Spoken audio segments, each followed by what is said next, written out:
Today's topic, we are going to cover the result of what happens when extreme food addiction collides with social media. Because today we have a TikTok mukbanger, and if you don't know what a mukbang is, it's the videos where they stuff themselves with loads of food. And as you can see here, Daily Mail has also reported on it too. And when I say I did not think he was 24, and without disrespecting the dead, I didn't even think it was a dude. So the whole thing is very unfortunate, but I thought today we'd go over some things and not just point at the guy and laugh, because I'm not one of those people. So before we go into the actual main topic of the video, which is talking about food addiction and things to try and overcome it and how it's becoming a little bit more glorified, I want to just say RIP to this guy, because there is going to be some sort of psychological issues. Someone in a normal or a good frame of mind wouldn't, one, make this extreme amount of content, and two, be in this position. And I've got to say, it is partly probably due to the fact that social media was paying him. Like, this was almost his guaranteed paycheck. And the problem is, when they realize they can make money through their addiction, people are going to do it. So unfortunate circumstances aside, please let me know your thoughts down below. Do you think social media is making people's eating habits worse? But anyway, let's get into the topic of the video. One thing I've always had to wonder is, for those of you that do watch mukbangs, like you really enjoy it, tell me how you do it, because personally, when I see this, I almost start feeling sick. Like, I understand the appeal of watching someone really skinny eat a lot of food, because you're like, oh my God, how's that small person packing away all that food? But when it comes to someone like this, I'm like, how can you watch it? I know they're going to say that that's maybe potentially a fatphobic statement. Like, how can you say that a skinny person looks more normal than a big person? And unfortunately, that is the truth. If I was to pull up one of the thinner people eating food, it doesn't look as crazy, like a Matt Stoney, in comparison to when you see someone really overweight, looks very unhealthy visually, stuff themselves in more food. It's almost like you're doing it as a kink to watch them eat to death. I think there's a far cry from someone watching a 10,000 or 20,000 calorie challenge in isolation, where that's not the person's regular content, in comparison to you consistently tuning in to watch someone, whether they're skinny or big, because a lot of the times the skinny people still get health issues too, eating extreme amounts of food. I do think supporting it, you're almost a part of the problem, because trust me, if he wasn't getting paid off this, I don't think it would have got to this extreme. I do think he probably did have a food addiction prior to like going on TikTok. However, when you're getting paid to literally eat more food, and the more weirder and the higher amounts of food you eat, the bigger your paycheck goes up. It's gotta be insane. Because some of these videos, you can see they've got like damn near 4 million views. People that are actually hitting the subscribe and the follow buttons of these kind of pages. Like, I don't know how you can click the follow button or like button when this is just the content. Someone extremely overweight, stuffing themselves. But yeah, things like this, it may sound messed up, I guess. I'll wear that badge. I personally could not sit for a video, whether it's this 5-minute video or one on YouTube that's an hour long or 30 minutes long. I couldn't sit through just watching someone like this cram themselves with food, knowing full well what probably is going to happen down the line. And the fact that he was 24 makes it more insane, because I'm almost certain I could ask anyone on the planet, you would never think this is a 24-year-old. So to give a little bit more backstory, his health got to the point where he couldn't really leave the bed or sit upright to actually make these mukbang videos, to the point where he just only could lie down in the bed like this. And to try and entertain people, he just had people around him kind of dance and stuff, and which is crazy, because his friend or family member here is just near him, just dancing and jiggling his chin. If you ever get to the point where people could try to convince you that being this weight is fine and there's no health consequences, they are insane. Like, dude can barely move, he can barely breathe properly, and he has to spend most of his life in bed. That right there is not a good quality of life. Even if by magic and a miracle his blood work and everything a doctor would check is fine, him physically being this big automatically impacts his quality of life.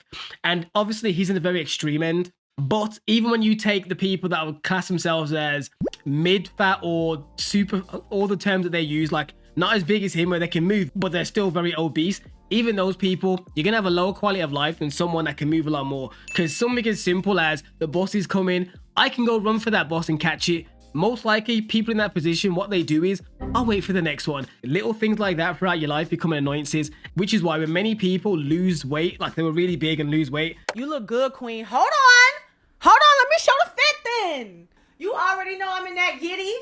You already know I'm in that motherfucking yitty, hoe. I'm in that yitty, bitch.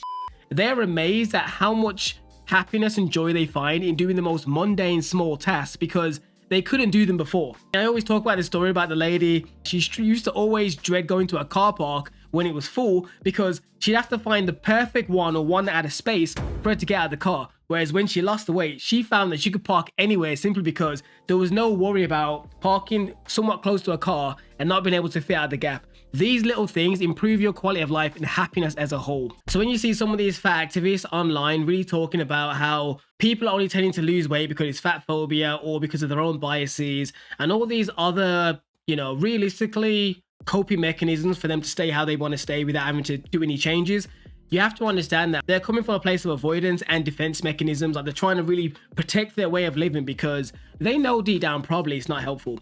And for those that are really actually brainwashed to the point where they really truly believe all these things, you have to remember that people aren't just losing weight for vanity reasons. There are health consequences. These people passing away is not coincidence. Carrying too much weight impacts your bones, your joints, your health in general, regardless of what they say. You know what's kind of crazy? Like 10, 12 years ago, there was a movie that came out that kind of foreshadowed this. They would probably call it like fat phobia now, but the funny thing is it was so much common sense that it was in cartoons, aka Wall-E. So I'm going to mute it. But yeah, by today's standard, they'd probably call this a fat phobic moment. They'd probably never make this video again.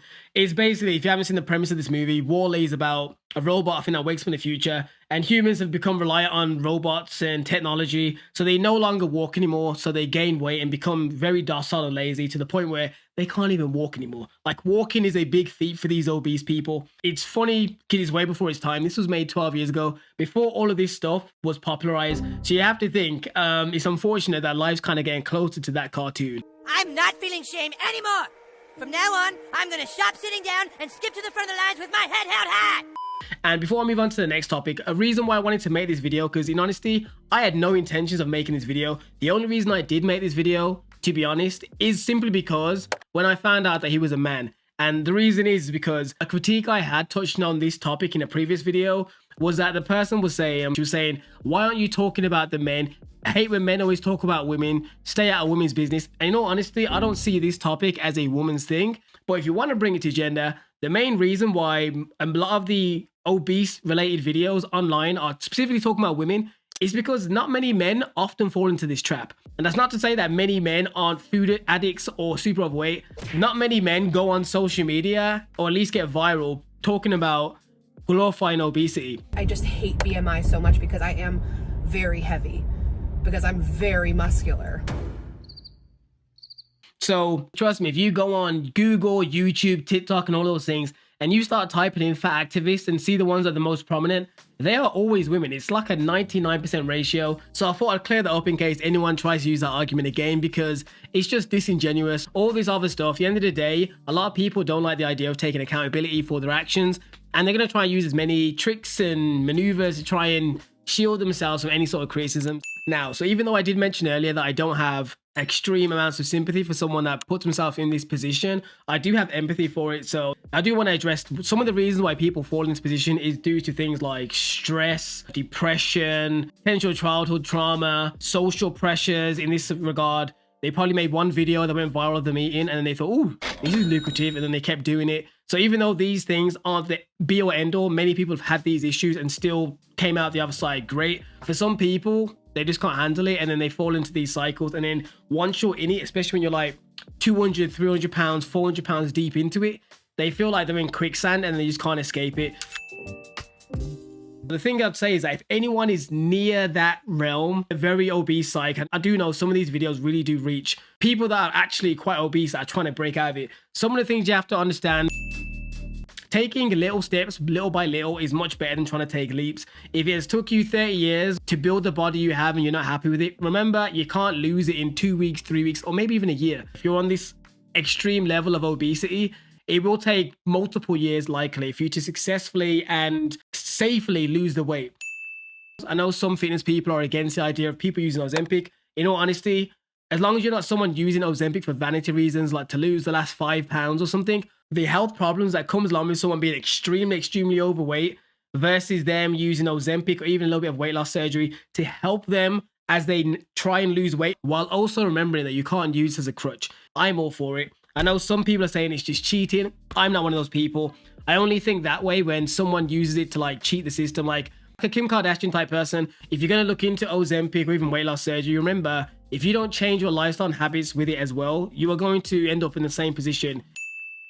Find people that are overweight that are also on their journey to losing weight. Those people motivate you far more than someone that has your goal physique. If you follow someone that's already thin and in shape, they may have good training routines and exercise or lifestyle routines that you can follow. That's great. But in terms of like daily watches, I would find someone that is maybe close to your position that is also on a weight loss journey. Those people feel more relatable, which means on the days when you feel like you can't be asked to eat the right food or go cook something or go grocery shopping or go to the gym, wherever it is, go for a walk, seeing someone that looks like you do those things on a daily basis, the chances are that will motivate you much more. And another thing, which is kind of obvious at this point, but you still have to always say it, try not to follow any sort of crazy diet styles. Just try and gradually eat less volumes of food and make smart swaps. Instead of, if you like pizza all the time, you ain't gotta give up pizza altogether. But if you normally have like 2-3 pizzas a week, cut down to 1 or cut down to 2, or simply switch to homemade pizzas where you make the ingredients yourself. Little swaps like that will help you on your journey a lot better than trying to go cold turkey. And the key lesson I would take home is that weight loss is not about perfection, it is about progress. Too many people get upset that they try and start losing weight and for whatever reason, say they've been trying for 2 weeks and they don't lose as much weight as they expected. They then think, what's the point? I quit. Don't do that. You can't just expect the changes to be somewhat instant. Stick with it for at least 3 months and then compare. If you're still struggling, invest in your health by getting a personal trainer or a nutritionist or someone that is going to help you on your journey. At the end of the day, sometimes even an accountability coach you can get online, they're much more affordable because they're not really educating you. They're more just gonna buzz you every other day saying, are you sticking to your thing? So having someone kind of there to hold you accountable can really help. I even do accountability services. At the moment, I'm sold out, but in general, there's many people online that do this. Some even do it for trading for free on like Reddit. So I'd look into these things because they really can help you. Now going back to Epican, all I can say is very unfortunate this is his circumstances. RIP once again. But you have to remember these people somewhat bring on themselves, unfortunately. It sounds mean-spirited to say so, but unfortunately it's true. It's like you can't watch someone smoke themselves to death every day, and if they die of lung cancer, you are going to be like, yeah, I feel bad, but they did this. So all I can say is that people that do still do this sort of content, preach this messaging, I personally feel like it shouldn't be on YouTube. That should be locked up on something like Patreon, where people have to pay for this somewhat fetish content, whether you get it a sexual fetish or a mental fetish of just enjoying seeing someone in this position eat themselves to oblivion. And yeah, I just wanted to make this video nice and quick, simply because it's unfortunate, but it could have potentially been quite avoidable. But anyways, people, thanks for watching the video. Please click any of these videos above because YouTube says you're going to enjoy them. And let me know your thoughts down below in the comments. And if you're brand new here, please hit the subscribe button.